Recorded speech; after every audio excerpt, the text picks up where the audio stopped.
Hello everyone, I'm FORMBX257. A couple of years ago, I was planning on doing a vlog series, much like what you see today on my channel. However, back then, when I originally wrote this video, it was going to be a pilot, just to show the type of direction and style that I was going to do the vlogs in. Basically my thoughts on the G.I. Joe franchise, maybe a bit of humor, and a top 10 list. Unfortunately, I had written and sort of halfway produced this video back during a time when I was actually having trouble uploading my videos to YouTube. So I was actually, at the time, I was really struggling just to do the toy reviews themselves. And I kind of had to abandon this experimental video because, well, quite frankly, if I couldn't be sure it could be even uploaded, then, why bother?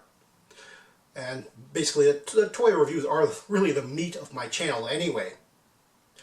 Now, this video is basically about me looking at eBay auctions. Now, generally I just put in G.I. Joe as a search field, and maybe a little bit something else if I'm looking for something specific. But if you just look on G.I. Joe as a search field in eBay, you come up with some pretty strange things now and again. And these top 10 are exactly what I consider facepalm-worthy G.I. Joe auctions. I'm starting with this one since I know the seller. He's a really good guy with lots of great items for really great prices. So what's up with this? It's a publicity stunt. Something to make a viewer stop, do a double take, and remember his eBay store long after they left. Did it work?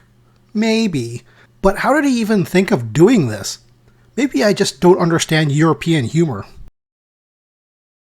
Here's someone who took a perfectly good game board and turned it into a wall craft, probably because the pieces were lost. I get that part, it's recycling and that's cool. But there's three problems I have with this. 1. Who would even use this as storage?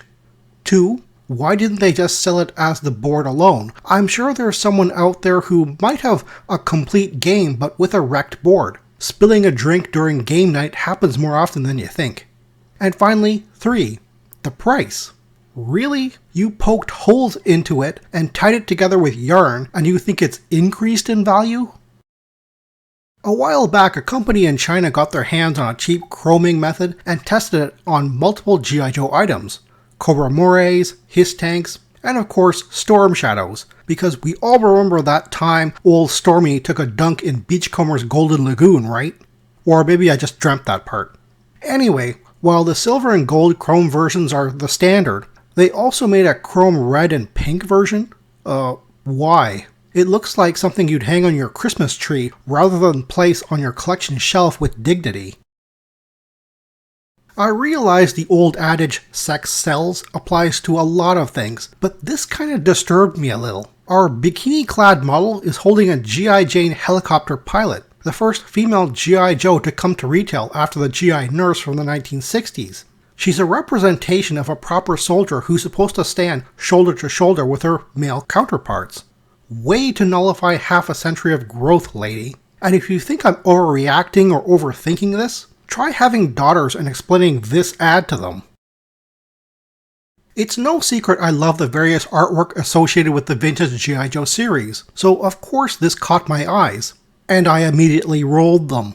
What was this seller thinking, taking the cover of the recent G.I. Joe Field Manual book, reproducing it without taking away the book title, and not crediting the original artists, the Sharp brothers? Was anybody fooled into thinking this was a vintage piece?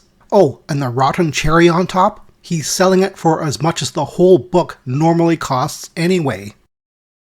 Again, here's something I have no problem with, essentially. It's a pair of well-crafted, handmade PJs in 1/6 scale. What makes me scratch my head is the way the seller decided to advertise it, by putting it on a Ken doll and headlighting the fact that it does fit Ken dolls. What about fitting G.I. Joes? They didn't stop making 12-inch G.I. Joes in the 1970s. Why not market this to the current G.I. Joe 1/6 scale collecting community? Can you imagine a Rise of Cobra 12-inch Snake Eyes wearing this? That would be funny and awesome at the same time. The people who would have bought this would never click on an ad for Ken doll clothes. All the G.I. Joe novelty t-shirts you see me wear are recent purchases, and any damage on them is there to make them look older than they are. It's called a distressed look. But the distressed look on this t-shirt serves another function that I don't think the seller quite appreciated. Nowhere in the description do they mention the intentional double entendre of the words used. While looking like a t-shirt from the more innocent time, it disguises the fact that the "I go commando" is normally associated with not wearing underwear today.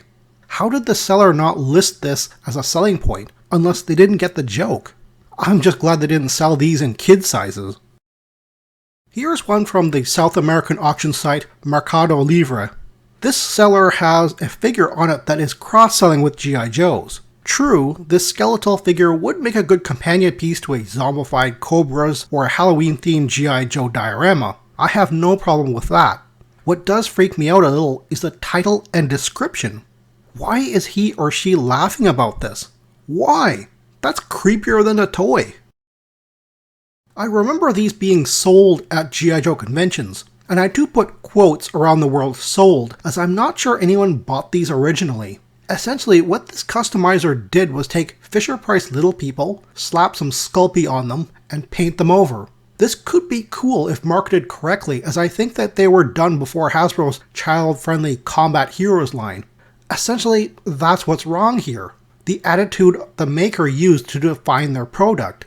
A real American zero. Bad figures released to coincide with a bad movie. The whole suck wording doesn't help either, even though I know it's part of the maker Sucklord's name. It comes off as mean-spirited rather than as a parody vintage mashup it could have been. Oh, and nobody is going to pay that price for something they can do themselves and probably do it better. I've already mentioned I have a great appreciation for G.I. Joe art, and that does extend into custom art. Here's a painting done in an abstract folk form. It's actually really well done if you compare it to legitimate 19th and early 20th century examples of the same genre. I have no problem with this painting, and I think it would be fun to hang this up, especially if you have complementary decorations to place it with. This is what I have a problem with. Dude, only dead artists command this kind of price. I have nothing more to say. Pilot video for basically my thoughts on the G.I. Joe franchise, maybe a bit of humor, and top